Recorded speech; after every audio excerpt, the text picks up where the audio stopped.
Mo kí yín pé ẹ káàbọ̀ sí orí ètò wa Parí Òwe yìí. Gẹ́gẹ́ bẹ́ẹ̀ ṣe mọ̀, ètò wa dá lórí òwe Yorùbá. A máa béèrè ìbéèrè méjì lórí òwe Yorùbá.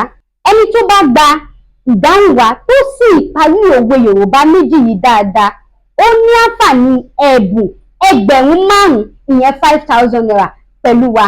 Òwe mi àkọ́kọ́, ẹ parí ẹ̀. Àjànàkú kò ní èèkàn. Àjànàkú ìyẹn erin kò ní èèkàn. Òwe mi ìkejì, ẹ parí ẹ̀. Akẹ́yìnjẹ. Akẹ́yìnjẹ.